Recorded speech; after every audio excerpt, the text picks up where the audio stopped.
Move your career further, faster in just 2 days with a Harvard Professional and Executive Development Program. Advance your leadership skills, craft smarter business strategies, build your network, and transform how you work and think to keep your career moving forward. You'll earn a certificate and can add Harvard to your resume with Harvard Professional and Executive Development. Learn more at professional.dce.harvard.edu/Spotify. Hey, I'm Ryan Reynolds. Recently, I asked Mint Mobile's legal team if big wireless companies are allowed to raise prices due to inflation. They said yes. And then when I asked if raising prices technically violates those onerous two-year contracts, they said, "What the f*** are you talking about, you insane Hollywood ass?" So to recap, we're cutting the price of Mint Unlimited from $30 a month to just $15 a month. Give it a try at mintmobile.com/switch. $45 upfront payment equivalent to $15 per month. New customers on first 3-month plan only. Taxes and fees extra. Speed slower above 40 gigabytes. See details. Hi there, I am Sarah Jane Case, and I'm the host of your new favorite show, Enneagram and Coffee. This podcast is dedicated to discussing the beautiful and hard parts of being human. We discuss the Enneagram, a personality map that is taking over the world, for increased self-compassion, personal growth, and healthier relationships. Listen to Enneagram and Coffee on the iHeart app or wherever you get your podcasts. And now, a special thank you to our 2023 August Trophy Wives. Thank you, Kelly, Amanda, Catherine, Veronica, Anne, Jackie, Violet, Jen, Nicole, Kathleen, Emilade, Jessica, Helen, Danica, Carissa, Colleen, Alexa, Sam, and Allison. Thanks, Trophy Wives. For information on how to become a Trophy Wife, please visit our Patreon. Welcome to Book Talk for Book Talk, a literary podcast where we have been deep diving into your favorite novels. This is Jack. And I'm Amy. This summer, we are talking to some of our and TikTok's favorite authors. In our Summer of Love series, we'll be chatting with best-selling authors about their books, characters, and more. Explicit language, as well as themes of sex, violence, abuse, death, and depression will recur throughout this podcast. Listener discretion is advised. Hannah Nicole Maehrer, or as TikTok knows her, at Hannah Nicole May, is a fantasy romance author and book talker with a propensity for villains. When she's not creating bookish comedy skits about villains and assistants, she's writing to Taylor Swift songs. Her biggest passions in life include romance, magic, laughter, and finding ways to include them all in everything she creates. Welcome to the show, Hannah. Hi. Thank you so much for having me. I'm so excited. Thank you. It's always really funny and awkward. Not awkward, but in my mind, I love it where it's like, oh, I've seen you on TikTok. I've watched you. I've actively watched you, and now you're a real human person in front of me. I love that because in the reverse, I'm like, I forget that people watch them until like I interact with someone that's like, I watch your videos. And I'm like, that's real people? What? Other people, like, this isn't just a number. That's because I forget to. I mean, you know what? It's so great because I'm always interacting with people in the comments. So that makes it feel so much more real. And everybody is always so kind and amazing. Yeah. So I'm like, I get to interact with everybody. But like sometimes when I'm recording it and posting it, I'm like forgetting, like people are watching you do this. Yeah, and then when they quote you, is that always kind of like a moment of like, Oh oh, my okay, God. so you actually paid attention to what I said. Yes, I recently met someone. I was in a wedding recently, and I met someone in the wedding who was like super nice, and I became like really good friends with them. Mhm. And at like towards the end of our bachelorette trip, they were like, "I have to tell you, I knew you before I met you because I watched your TikTok." And I was like, "Oh my God, it must be such a huge disappointment to you." I'm so Oh sorry. no. Because I have such social anxiety, so I'm always so worried about how I'm being perceived. I'm like happy that they told you towards the end / like Yes. talk about the bravery that took for them to admit. Yes.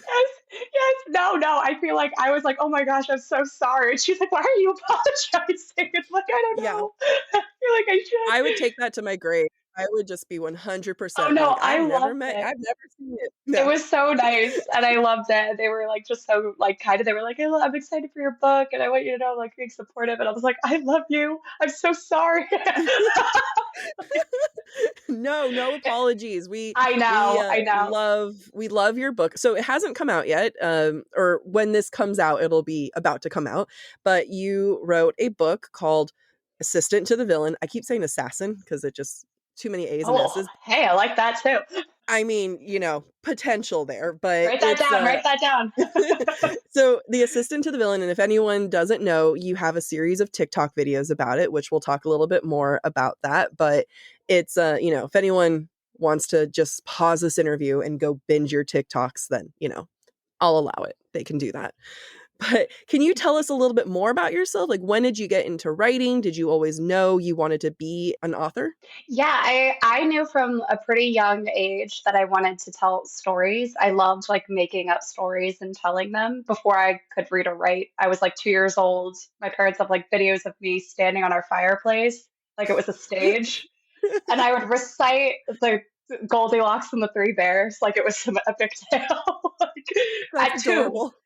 I like don't have any memory of it, but my mom was like, "You loved like telling us all stories." And then I remember getting a little older, and then at bedtime, my parents would always tell us stories because I had amazing parents. That storytelling was a big part of my childhood. So they would let me though add stuff in. They'd be like, "What do you want to happen next?" And that would help me like be like, and then stories kind of became whatever I wanted them to be.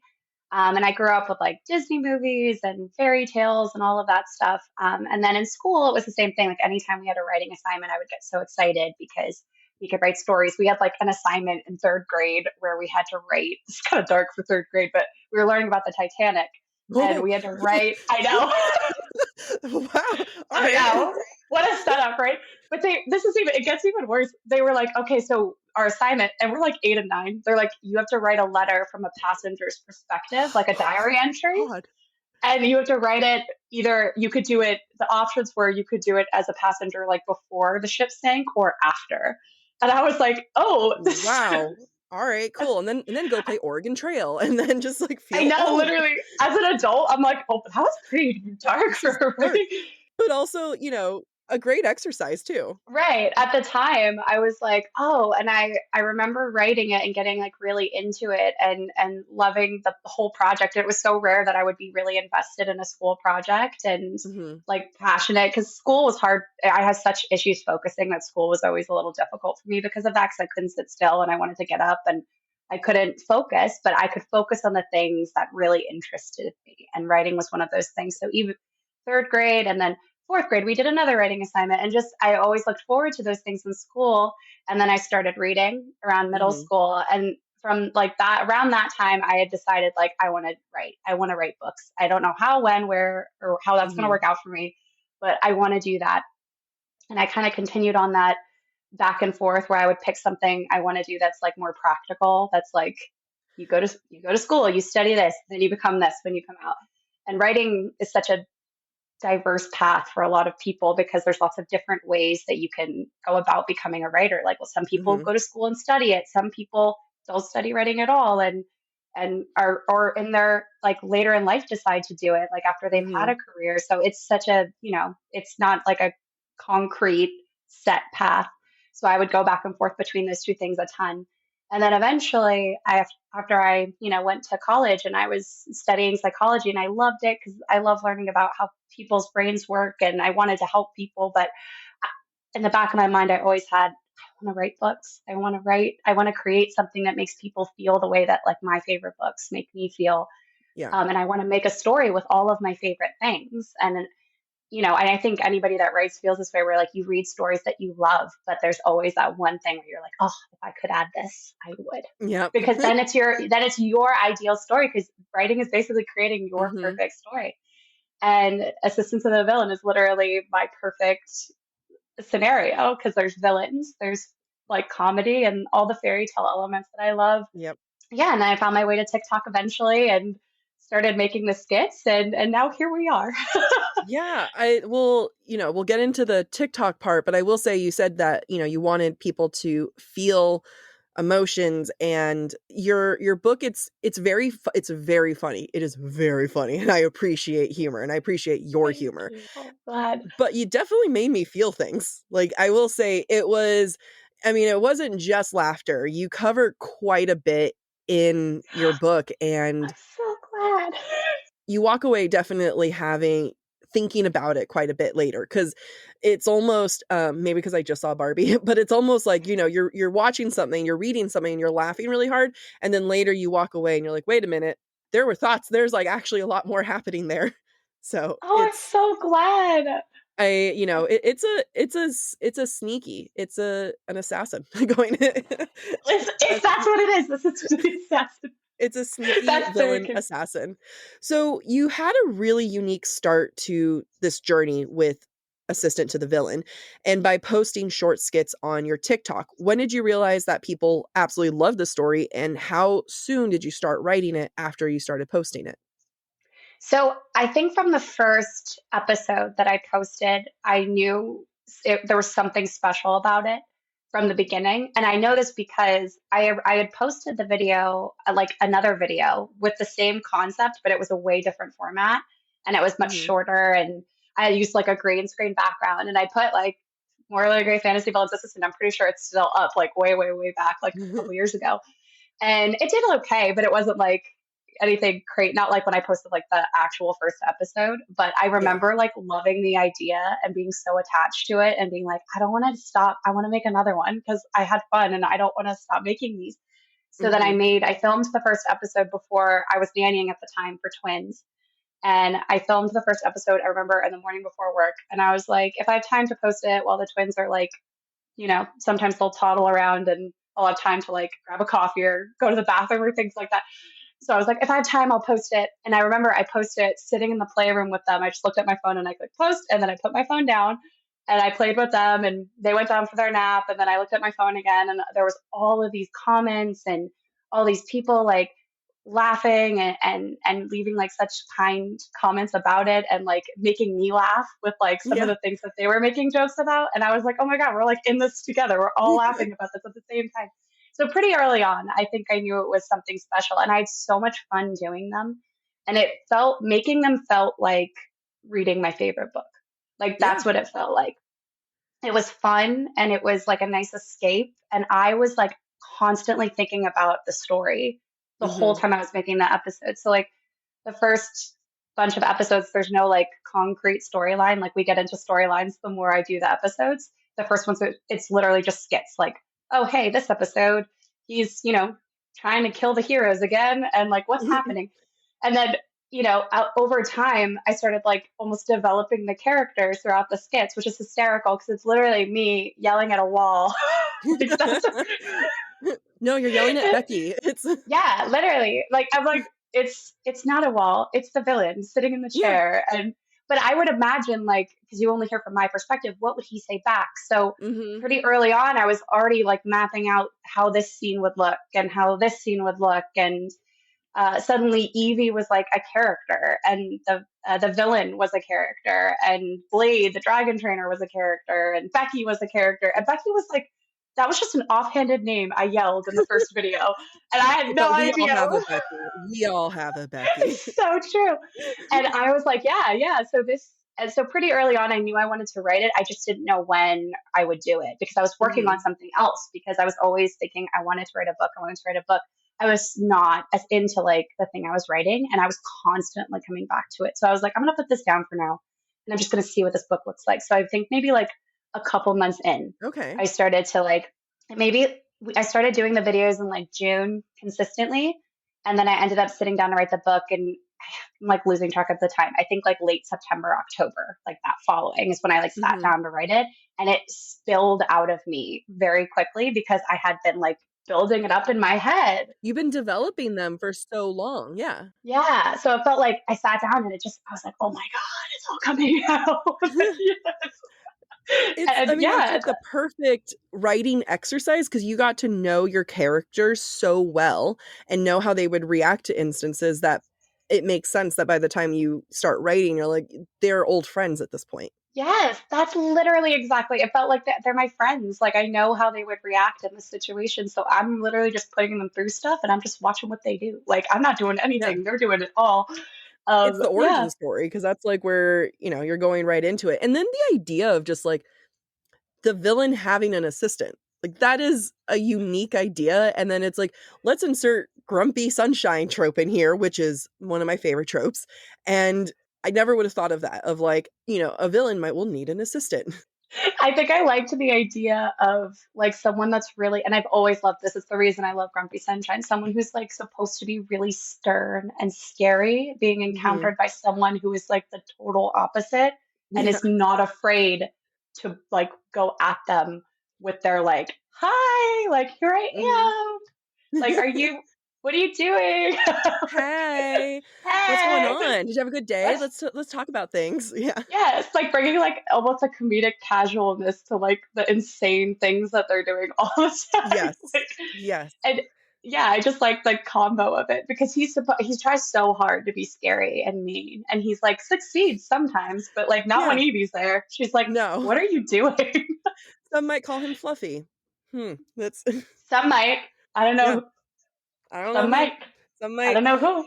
It's, but like because you have this idea of like there's an assistant to the villain, you then have to create a unique world about this. Like because in fantasies, you don't think like an assistant. And then you find out pretty quickly that he has this whole business going on. And so the world that you've built in this book is very fun to read and very unique. How did you develop it? And were there any inspirations for this world? Like you talk about the job fair straight off the bat. It's like a job fair in a fantasy book. Okay. I love it. I think because I grew up on like campy, fun fantasies, like Hmm. Ella Enchanted, Yes, like I with was Anne gonna say Ella Hathaway. Enchanted. Yes. I'm like these modern type situations, but like Hmm. insert them into a fantasy scenario, and then they're like 20 times funnier. But I'm also with all the things that I love, like unicorns and magic Yeah. and all of that fun stuff. So I wanted it to feel like comfortable, almost to slip Hmm. into the way we feel comfortable watching Ella Enchanted or like watching a Disney movie or like something like that, where you feel like, oh, this is almost nostalgic because it's like a fairy tale world, but Yeah.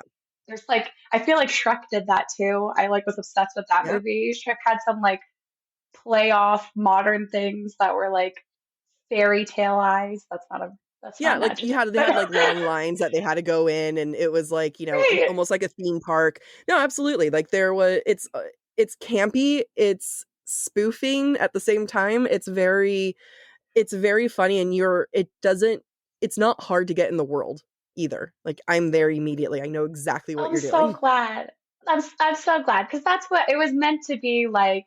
And I would never. It's not like super intense world building. And those books are absolutely amazing. It's more meant to be like this is like a fairy tale world with all of these modern Mhm. influences in it that like make us feel like, oh, we could see that in our world. Just subtract the unicorn and subtract the dragon, The or maybe don't, troll, or maybe don't subtract the dragon. There's been no proof that they're not real, and I will die on that Oh, hill. you know what? Mermaids, dragons, I'm on board until we know everything about this planet.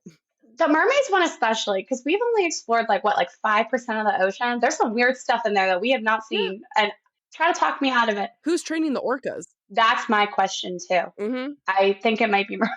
I think we've It might cracked. be You heard it here, folks. We just solved We found scientific it. mystery. We solved the world. We did. We did it.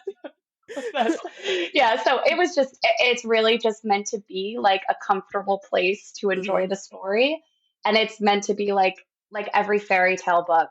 Here's a Yeah. world that has fairy tales. The other part of it that Evie talks about is like the like there's a lot of color themes throughout the book. I don't know if you noticed. Like I tried to tie in like colors because I'm a big into like Yeah. colors having meanings and stuff. So I tied that in throughout in like very subtle ways. Now I'm gonna have to go back and reread it because, like I said earlier, I binged it aggressively. So I'm normally like very good at catching these things. So oh no, I'm gonna have to reread it, and I'll. I really liked the idea of like a world starting off like gray and like black Mhm. and white, and then like magical beings coming in and like painting the world in color. And Okay, that's kind of where I like my brain was at when I was I creating love it it. all.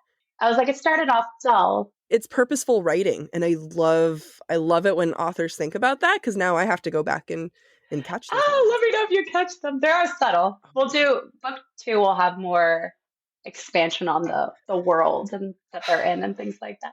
Book 2, man, I'm not saying that you're a villain, but I am saying that I wasn't expecting that cliffhanger. So just things for you to think about that Yeah. I did not emotionally prepare for that I'm at so all. sorry. I am so sorry. I People keep commenting on my videos like this better not end on a cliffhanger hit. And I'm like, I'm gonna go into hiding the day it comes out. It's not just a cliffhanger, it's a cliffhanger. It is not a like, wow, I guess we'll see you next time. It's more of an aggressive like, when's the next book coming out, and then, people hounding you. So, it's Literally, I love the people that follow me because they all so funny. They crack me up in the comments because one person will be like, "It better not end in a cliffhanger, Hannah." And I end so many episodes of Assistant to the Villain, like the skits on yeah. cliffhangers. Like that is my MO. I do it all the time because they've made me power mad. They've made me mad with power because I did one and they were like, "This is mean," and I was like, "Why do I feel powerful? I want to do it again." Oh, you didn't like that? I'm just gonna do this more, Watch but now it's this. gonna take you months, if not a year, to get Right. the So follow-up. someone will respond and be like, "This is Hannah we're talking about. Like, do you hear your videos?" And I'm like, "Oh no, they figured it They out." know. Like, They know. they It's know. just don't pull an SJM on us and like, wait 2 years. Although I know the writing process takes a while and the publishing process, but like, again, I'm already starting to draft book 2 is the good news. nice. So it's already You can always tell me things, and that's fine too. So, it's absolutely, absolutely. I have trouble keeping things in, so oh, well, in that case, let's grab coffee. No. If you were let's in do town, it. I would schmooze you until I would love to. I will come to LA and we'll yes, have coffee and I'll tell you all my secrets. coffee, wine, whatever it is, all whatever it Yes. takes. How about both? Both. Yes. So Evie, we've talked a little bit about her, and she is a very fun, different kind of heroine that you really see, and you really see that when you act it out. And so I can see it almost being intimidating of saying like, am I going to bring this person to books? And you do. Like, you nail the energy, you get her essence in the writing very clearly. And how did you manage to capture that? Also, you pull off red lipstick really well. Thank you. I like always wanted to be like a red lip girly, and I Oh, was too intimidated to try it. And then I finally did, and I was like, you know what? I feel so at home in this lipstick. I want to wear it all the time. That's the best part about getting older and not caring as much like yeah. what everybody thinks. So you have more confidence to try things that you didn't want to try like as a teenager, like even younger. Like I love the red lipstick. But yeah, Evie, I felt like again, like with the other characters, I got to know her a little bit before I put her in the book. So I felt like this is a person I know. It was also like almost a persona I would slip into Hmm. for the skits. And it felt like we were, it sounds so silly, but like it felt like we were a team. Like, Yeah. this is my buddy Evie. I did a video where I like met Evie, where like Oh, I she haven't met seen me. that one. I hysterically cried 2 times while filming it and had to take breaks because it was such a weirdly emotional experience. Because I'm like, this is this character that carried me through like a really that when I first started doing the series, I was in like not a great mental health space. And anybody that Mhm. has mental health Yeah. Yep. stuff, that there's like dips and flows to it, that sometimes Yeah. you're doing really well and sometimes not doing so well. And that was a time when I was not doing so well. And when that happens, I really turn to the things that make me feel better, like books and Hmm. just escapism for a little bit so I can get out of my own head. And that was just like the way I got out of my head for a while. I was like, I'm Yeah. going to be Evie for this episode, who is funny and ridiculous, but she's also brave and Hmm. kind and good, but not afraid to stand up for what she believes in, Yeah. even if it's a little scary. But she's also funny. Like she has humor. Like Yes. she brings humor to like every situation, which is definitely something that I imparted onto her because humor is how I cope with a lot of things. I Hmm. think it makes the world easier to bear sometimes when you can Yeah. laugh about things that often make you cry. So I was really, really excited about putting that sort of character into these situations that are difficult to juggle because a lot of the times when I'm struggling with something, I make a joke about it because it makes it Yes. lighter. I love a good awkward joke to make people feel uncomfortable. That's my goal. Oh yeah. Oh Yeah. yeah. I've been there. I've been there. I've done that. Sometimes it lightens up the room a little bit. Sometimes it's a real miss. I'll tell you sometimes that. it's a swing and a miss. Sometimes my friend literally got me a magnet that said sometimes I like repeat my like witty comeback in my head too many times and then it comes out wrong. And this is my greatest weakness. Fall has officially started here in Los Angeles, and that means we finally get to do fall activities.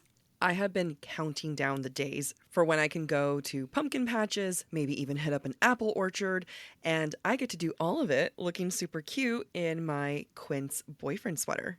This weather is perfect for my dark academia vibes, and I'm so excited to bust out my washable silk blouse because you know I'm going to be taking pictures. Quince is known for their Mongolian cashmere sweaters from $50. And that's not all. Quince has so many other amazing things on their website. All of those items are priced 50 to 80% less than similar brands. That includes leather jackets, cotton cardigans, soft denim. Like my entire fall wardrobe is genuinely turning into Quince wardrobe. By partnering directly with top factories and cutting out the cost of the middleman, we get savings as the customer. One of my favorite parts about Quince is the fact that they only work with factories that use safe, ethical, and responsible manufacturing practices. And they still manage to get premium fabrics and finishes for that, luxury feeling for every item that they have. Get cozy in Quince's high-quality wardrobe essentials. Go to quince.com/booktalk for free shipping on your order and 365-day returns. That's Quince, QUINCE.com/booktalk, BOOKTALK, to get free shipping and 365-day returns. That's quince.com/booktalk. Move your career further, faster in just 2 days with a Harvard Professional and Executive Development Program. Advance your leadership skills, craft smarter business strategies, build your network, and transform how you work and think to keep your career moving forward. You'll earn a certificate and can add Harvard to your resume with Harvard Professional and Executive Development. Learn more at professional.dce.harvard.edu/Spotify. Hey, I'm Ryan Reynolds. Recently, I asked Mint Mobile's legal team if big wireless companies are allowed to raise prices due to inflation. They said yes. And then when I asked if raising prices technically violates those onerous two-year contracts, they said, "What the f*** are you talking about, you insane Hollywood ass?" So to recap, we're cutting the price of Mint Unlimited from $30 a month to just $15 a month. Give it a try at mintmobile.com/switch. $45 upfront payment equivalent to $15 per month. New customers on first 3-month plan only. Taxes and fees extra. Speed slower above 40 gigabytes. See details. So the thing what I really love about Evie is that she's extremely positive. She's very brave. She's not naive. And because there's a lot of things that, even though she's positive, there's some stuff that you'll get into in the book that she's been through. And it's also very realistic on how she wants to talk about it, when she wants to talk about it. And it's on her terms. And that's a really mature thing to do, to not feel pressure in divulging this piece of information about yourself. And I really do appreciate that she's been through it. She's been through life, but still super positive. And I think that shows that like different people respond to trauma really differently. And it's such a true thing. I have friends that have had similar life experiences to me, and they'll come out a little bit more jaded, which is totally okay and super valid to feel that way.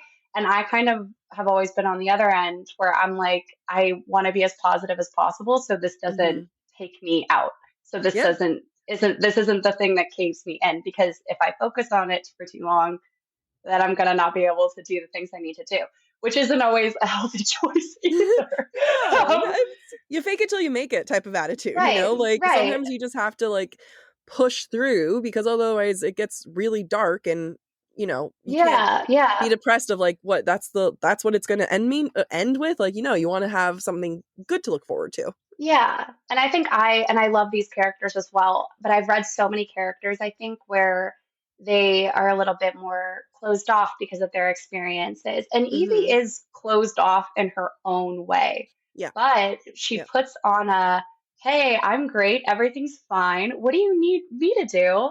I'm just happy to be here, happy to help. Like putting on that's almost in a way like a safeguard for her to keep people from getting too close to like the ugly part Yeah. where she's like, don't touch that. I'm leaving that Yeah. alone for a while. Don't get Yep. near that. Please. Yeah. I'm begging you. And we don't Yeah. get that a lot in books with heroines, because I really feel like, there's nothing wrong with, like, the sad dark heroine. Like, I don't know if you've read any SJM, like Nesta, like she's a sad I love heroine, and it's like, characters like that. yeah, and I love it, but I've never fully resonated with it, because like I'll be super sad, but I'm like, tomorrow's a new day. Like, it's okay. I gotta get out of bed tomorrow. Yeah, like I'm like, okay, what do I need to do to make myself feel better? And it's just not something that I've seen in characters or related to. So that's probably part of the reason why, as we're talking about it, why I really loved Assistant to the Villain so much, because it was the first time I'm like, here's a character that I can vibe with, where it's like, yes, life is shit, but let's move forward. Yeah, and I'm gonna laugh, because if I don't, I will keep crying, and I don't want to keep doing that. But it's like it does goes to show, like each heroine is different in these stories, and that's just how people and women as well, like specifically, are. Like we all handle different life experiences differently, and every way is valid. It is nice to read, or at least for me, it was nice to write a character that I did resonate with very closely, because even on days, and this isn't every day, but even on days when I'm like really depressed, there's times when I have to like get up anyway and keep going. And the way that I do that is I laugh. I have to laugh about it. I have to like humor my way through it so that it doesn't take me out. So yeah, it was fun to do that with a character. Not fun, but it was fun in sometimes, because I'm like, it's just like, it feels like such a connection. Yeah. And I'm glad that you felt a connection to it as well. I hope I did. I loved it. That was the goal. You accomplished it. You did it. It was glad. And I know there's going to be a bunch of other people who will resonate with that, but something you keep going back to, and it is important to go back to because it's such a big part of the book, is the humor. And your humor, Evie's humor, it's really funny, and it's like, I laughed out loud, but for real, not just but more of a actual laughing. And you don't see many funny female fantasy leads.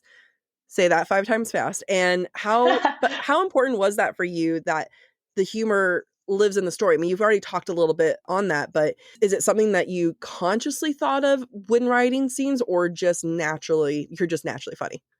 I think, oh my gosh, a little. I hope it sounds so like I'm just naturally funny. I chatted with you before, and I can confirm you are naturally funny. So thank you, and I'm so humble too. No, but I feel like when I was writing, a lot of it just came about naturally. I'm like, what could he say here that would absolutely like make me giggle reading it back? And that would usually be my gauge to know if it was funny, if I could put it down for a little bit and then come back and reread it and be like, oh, this is funny. I like this part. But I think humor, and I was talking a little bit about this, but humor, essentially, it makes me feel safe. So if I'm in a situation, or I'm putting characters in a situation where they're not safe or the stakes are a little bit higher, it helps me to write it in a way that feels like they're still making jokes and they're still laughing through it. Yeah. Because that's what I would be doing in that situation to like kind of get through the whole thing. So it feels like it lightens the load of like what's going on, and it makes it like a little bit easier to get through it, because, all right, here's this very serious thing that's happened. Here's like Evie trying to find out about the villain's backstory, and he's like, oh, well, I hate the heroes because the one guy stepped on my foot. Like, that's what happened. It's funny. It's not actually what happened, but you're like, what? I was waiting for like a slight, like he did step on his foot or something, but it is a funny response. And like, you get 2 different types of humor. Like his humor is a lot more dry, but like, I love that. I love a dry humor. And then hers is a lot more like, but you've got a punchline. Yes. Very much like I was very influenced by like Gilmore Girls speak growing up, like the bubbly, like very quick witted. And I loved the idea of like a fantasy character with that level of like just like snap back immediately after somebody says something, even in her head when she's like, ooh, that was not the thing. But Evie, much like me, and I feel like a lot of other people, there's no speed bump between her brain in her Yep. mouth. Yep. So she just I get says, that. and I'm like, that is just like that feeling when you say something and it's already in the air in front of you, and you're like, no, go home. It's just that But moment it's of like, too late. shit, is that real? That real? That's Yes, real. We just did this. yes, Okay. And then yes, I'm a queen of yes. doubling down. So like I'll say it and then I'm like, crap, I meant it. No. Yeah. Yeah. But it's like, it's too late. I've got to ride this out like it was on Yeah. purpose, or I'm going to look bad. So, yeah. But the villain's humor is actually, I love Evie, but the villain's humor is so fun for me because I Oh love yeah. how dry and sarcastic he is, because he just deadpans everything he says. It's And very that is the British. funniest. It's so fun. It is. And I think that's why I like it. Like, I love Ted Lasso. I feel like Oh yeah. that whole show is so Yep. witty and funny. And a lot of it, I think, is because it's a lot of English actors, and they're just very Mhm. quick and very funny. And one of my best friends, Stacey McEwen, who's the author of Ledge, I just think is one of the funniest people in the entire world. And she has like a very dry, but also quick sense of humor. And I'm just obsessed with her. And I'm like, you are exactly what I Yeah. love. The way You're you the talk. rules. Yes. So yeah, I love a dry, sarcastic, where you're like, are you kidding? I can't tell. Yeah. Are you joking? I lived in England for a couple years. I did my master's out there, Oh wow, and that's so cool. it was a lot of fun. I loved it. I want to That's move back. But awesome. one thing I Amazing. noticed, like total dry sense of humor, and I realized really quickly, and I don't know if it's an American thing or a me thing, I laugh immediately after I say something. So then that way it's like, Yeah. you get it? You also should laugh. Right? Like that was a Yeah. joke. I don't want you to have your feelings hurt / please cue the laugh track. But definitely the dry British humor is some of my favorite, because like they just don't follow up with a smile. They'll just say it deadpan, Yep. and you just have to sit there and be like, what was Did you that? mean Was it? that a joke? Yeah. Wait, what? It's so good because it's the delivery. It's half of it's the Mhm. delivery. Because if I was saying it, I would giggle or I'd Yeah. smile and people would be like, "Oh, are you kidding?" But if somebody else says, and they're like, "Just are you joking? I can't tell, but I love it so much. Keep If talking." there's ever a movie adaptation, I hope we can do it. Let's cast him British. That's we'll, we'll manifest it. Yeah, that would be crazy. who's your cast? I don't know. I feel like my brothers were making a joke the other day because I just got a box of the books. Okay. And my brother was like, "So who is like the villain supposed to be like?" And I was like, "He's not based off anyone." Mhm. But and back to Ted Lasso, he totally reminds me of Roy Kent. Yeah. Like, Actually, yes. very similar vibes to Roy Kent from Ted Lasso, just because of like Roy is always like, if anybody's have you seen that show? Yeah, absolutely. Oh yeah, like Roy's like every time he like does something for someone begrudgingly, he's like, "Fuck, like I don't want to, but I'm But then doing he'll it." also always be there for them and be like, fine, I'll Yes, be a yes. good person for you. I'm Damn like, it. he's like the right vibe, like Yeah. the vibe of like sarcastic. And then the other funny part of it, I was like, and Evie is very like Keely like as well. Like they're kind of like them in a fantasy Yeah. novel. Yes. Actually, spot Yeah, so on. I don't I know. can see I that. don't have any like fan casts at the top of my head, but I am really excited to see like what other people Who other would people say put after in. reading it. Like who they Yeah. picture when they read it would be really cool to see. Interesting. I'll think about it and I'll Yeah, follow think up with about it you. and you let me know. Yeah, Yes, I'll let you know. please do. So let's talk about the villain. And you don't hold back when you say villain. I mean, he has some very villain. I'm not spoiling anything because you put it right up front. He is not afraid to kill someone. But you start to unravel him and you start to find out more about his backstory. And did you know more of his backstory? I know you've done a lot of skits with him, but did you know about his backstory, or did that kind of unravel as you were writing? Some of it, yes, I did know before sitting down to write it. Like I knew, and I don't want to spoil anything, but like he obviously has something deeper going on. And I have Yeah. said this before, and this isn't really spoiling anything, but he is meant to be like almost like a mirror to Evie. Whereas like Okay. she is very like not great at emoting in the way that she will be happy all the Yeah. time and never show a sad feeling or try not to in front of a Mhm. lot of people, because she doesn't want to feel like she's burdening anyone with the way she feels, because that's sort of and I won't spoil it, but that's kind of like how her upbringing was. It was like Yeah. bottle, put it away because you have stuff to do and you don't Yep. want anyone to feel like you're burdening them. The villain is similar, not the same, but similar in the way that he like doesn't want to show any feelings at all because Hmm. that is also a vulnerable position to be in. And he doesn't want to show happiness or sadness or anything but like anger or just stoicism because anything else is going to be too much for the other Yeah. person. So I knew I wanted to build his character around that and around that, both of them around that sort of like not super similar, not the same, but similar. But similar. Like Like they have the same groundwork there, but they right, just go right, different paths.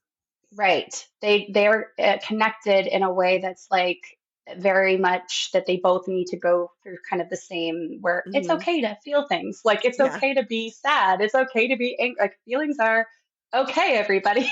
Yeah. And it was a lot of that. And it was definitely influenced because I had when I was writing the book, I had just started a job being a social emotional learning teacher for elementary school Okay. students. So we would talk about how it's okay to be angry. We don't like not feel our feelings. We manage them. Like when they're Yeah. uncomfortable, we take deep breaths and we do positive self talk and things like that. But it's okay to be sad. It's okay to be angry. You're allowed to be Hmm. frustrated and anxious. All those things are okay.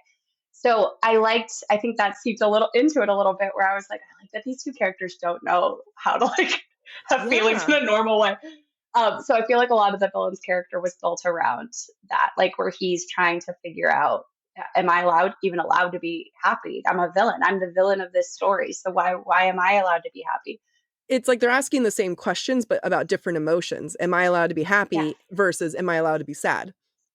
Right. Exactly. Exactly. Yeah. Like, and why do I deserve to feel these things? And these things aren't necessary, but, or I'm Yeah. like, you're seeing the negative effects of pushing it all down right I now. I love it because it's just so purposeful, like I love purposeful writing, where you're consciously thinking about it, where, it's coming out of you and you're really inspired by it, but it's not without thought. And to me, that's why I think it does resonate in many ways, where it doesn't feel like I don't know, like a cheap thrill or something like that, but it's just like, you do want to consume it because it does resonate in many ways. And now I'm understanding more about why it I'm does, so where it's like, glad. yes. Yeah. So this book, I feel like reaches a lot of different audiences. It's a fantasy book, but it has a lot of rom-com elements. And then without giving too much away, there's like a mystery element in there. And which I did not figure it out. Is there I was going to ask. are there clues? Like, I guess there are clues. This is definitely one that I'm gonna have to go back and read knowing all the things I know. But like, how would you categorize this book? Because there are so many things to it. There's, so the funny thing about the book is like, there's kind of an overarching mystery going on in Hmm. addition to like the mystery of who's Yes. betraying them to the heroes. Like their whole basic plot of the first book is like who in the office is betraying them. All these things keep going wrong. Someone's giving stuff away. Who is Yeah. it? And that's like what they're trying to figure out. But there is like the overall arching mystery that's going through each book. There are definitely hints and clues. I think they're meant to All be right. where once you find stuff out and you go back and you're like, oh my god, that was there the whole time. I'm gonna have to Things reread it when like I have the that. physical book so that I can like aggressively wave it, because I get very aggressive with my books where I'm like, it's Yes, here. Yes. yes. It's hard to categorize it, I think, is one thing because it isn't, I don't think it is the typical fantasy where you sit down and like, they're like, here's the world and here's the like political issues going Hmm. on and here's the characters. It's more like almost like a rom-com in a fantasy, but it's got With a a more mystery. with a mystery, but it's got more. I think like the best way to describe it is hopefully what I wanted was like, again, the vibes of like the movies we grew up with, Yeah. like Stardust and I Ella love Stardust. Enchanted. You and I are like Yes. very aligned on what we're into. I'm so glad. Well, good because I'm like, all right, if somebody liked Stardust, hopefully they'll like I this love because I feel Stardust like and Ella Enchanted, and then it's even Ella giving me Enchanted. I don't know if you've been watching Hurley Birds, that, the Turkish drama that everyone's been. People keep tagging me in the videos, and I got tagged in this one video, and I almost lost my mind because I was like, oh my God, it's them. Oh my God. So that was like, I mean, it's been all these little elements where I'm like, I love all of these things, and now it's in one lovely package that has plot. Oh my God. I'm so glad. Yeah, so it's literally like a culmination of all of my favorite things. And I'm like, they let me do this. Somebody, like, I somehow seeped through the cracks and they let me put all of this stuff into one story. And it's just literally everything that I want. It's like, and The Princess Bride, like things like that. Like, Yeah. it makes you giggle and laugh because some of it's just so ridiculous. But then in other parts, it makes you feel like, oh, like a little bit deeper into it. And I also like love the found family trope. So I very much wanted to Yeah. create a family, like a group of people that like otherwise would not have much in common, but they're all together and they all like kind of form this connection. And I just love that. So yeah, it's hard to categorize it as one thing. I would say like fairy tale adventure, like Yeah. with comedy and romance. It's like, I'm so bad at this. No, it's like, it is a lot of things, but like a book should never be one thing. It was a question that really set you up and did not give you a right answer there, but no, I loved it. But like a book really shouldn't be one thing. And then, you have all these great things attached to it. And again, I'll come back, listeners, there's plot. Whoa. Like there's always that moment of like, wait a minute, there's when you're reading a book and you're just like, oh, it's a nice, like fun romance. And then you're like, oh, there's a story. Oh, we're going in a direction. Yeah. There's a thing I have to actively think about. Okay, I'm ready. Yes. I do need to ask you, because I asked somebody else this because people are just ready to read it. Did you know who was betraying them at the end? No. I'm so glad. Like the one that the person that you revealed at the very end that like. Yes. So there was one thing that you said about them that I was like, about, and then I never thought about them again. That was the goal. I was like, but I worried. I was like, God, is it so obvious that it's them? And then I asked two other people, and they were like, I had no clue. You're evil person. Not a clue. And I was like, thank goodness. And it wasn't just like one reveal. You just kept gut punching me. Oh, I'm so sorry. When it's put visually like that, it makes me feel so bad. I'm like, oh God. Okay, cool. You want to hurt me more? You did it. That's. It was really bad. It was really bad. And I was like, yeah, my friend read it and then she texted me and she was like, you're a mean person. And I was like, yeah, absolutely. I'm sorry. So are there any upcoming projects that you want the listeners to know about? You mentioned that you're currently writing the second book. Yes, book 2 is all outlined, which was a learning curve for me because I did not outline book 1. I knew what was going to happen in book 1. Like when I sat down to do it, I knew like what the plot was. I knew like some of the points I wanted to hit and definitely some of the scenes I wanted in there. But I'm a pantser in the way that I like freedom to do things. Yeah. And outlining was actually good for me though, because it just kind of like, it's not like an organized outline. It's like here. You're like, here are the points I need to get. I want to get to. Yeah. Yeah. We're going to get to these points. Who knows how we're going to get there. So yeah, book 2 is currently being worked on. I'm so excited for book 2. If not, I loved book 1 so much and writing it was probably the most fun I've ever had doing anything. Like I love making the skits, but writing the book was like a special kind of like, I'm giggling, kicking my feet. I'm putting the laptop down to take a lap around the room because I just did something that made me go, like so cute. Yeah, book 2, like there's this scene in book 2 that I have been planning since writing book 1, like towards the beginning, that when I knew how I was ending book 1, I was like, this is going to be a big sequence in book 2. And I'm so excited about it that I'm like, I think about it every day and I'm just so excited for it. So yeah, book 2 is what I'm currently working on. I'm having way too much evil cackling fun while I do it. I'm both excited and know you're going to hurt me. So I'm happy, but also thrilled. And, I can't wait for it to come out whenever that may be. No pressure, but I will be there first in line. I'm excited. I am so excited to like get it all down on paper and have it just like be able to look at it. But this sequence I'm talking about is like fun. Like I think everybody will. It won't be super painful. It'll be like, oh, this is fun. Like I like this. Hopefully, there might be some painful moments. I do have some painful stuff planned, but why, it wouldn't be a book if it wasn't some pain, yeah, yeah. And if it helps, I hurt myself just as much as I hurt my characters. Like every time I do something to them, I'm like, that was for both of us. You're like, you and me both, Evie. You and me both. Yeah, yeah, we're both going through it right. If I'm having a bad day, I'm like, so are you. You come in, you're So are like, you. sorry, guys. Guess who's getting fucked up today? Yeah, let's see what happens, everybody. I haven't had my coffee yet, and they're all like, no. Please drink your coffee before you come to us. Yeah, No, I'm scared of you. I love it. I'm excited for more tropes. I'm excited for more plot. I'm excited for all of it. So, thank you so much for joining me. It's been absolutely lovely. You are fantastic. And I'm so excited. So are you. An author. Oh my God, thanks. I love it when an author of a book I really enjoy turns out to be just as great as the book. So, Oh, thank you. it's like, it makes me feel better of like, cool. I have, you match the book. Good book, good author. I'm so glad. Yay. That's awesome. I'm glad. We mentioned already where people can find you. It's at Hannah Nicole May on TikTok and Instagram, right? Yes. And where can people buy the book from once it's available? It's available on Amazon, on Barnes and Noble. It's available at Target, Books A Million. Exciting. Lots of different places. Usually if you go to one of my social media accounts, I'll have a Beacons link with like pretty much all the places you can buy it. But it should be available most retailers, which is super exciting and such a privilege. So I'm so excited. So everyone, please go buy Assistant to the Villain, available on August 29th, 2023.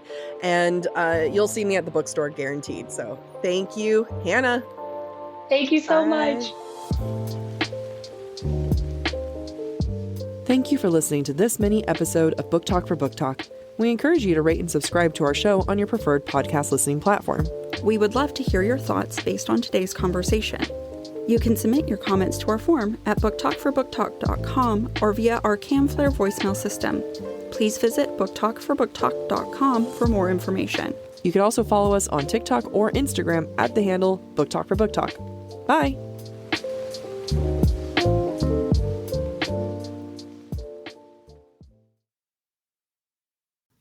Fall has officially started here in Los Angeles, and that means we finally get to do fall activities. I have been counting down the days for when I can go to pumpkin patches, maybe even hit up an apple orchard, and I get to do all of it looking super cute in my Quince boyfriend sweater. This weather is perfect for my dark academia vibes, and I'm so excited to bust out my washable silk blouse because I'm going to be taking pictures. Quince is known for their Mongolian cashmere sweaters from $50. And that's not all. Quince has so many other amazing things on their website. All of those items are priced 50 to 80% less than similar brands. That includes leather jackets, cotton cardigans, soft denim. Like my entire fall wardrobe is genuinely turning into Quince wardrobe. By partnering directly with top factories and cutting out the cost of the middleman, we get savings as the customer. One of my favorite parts about Quince is the fact that they only work with factories that use safe, ethical, and responsible manufacturing practices. And they still manage to get premium fabrics and finishes for that, luxury feeling for every item that they have.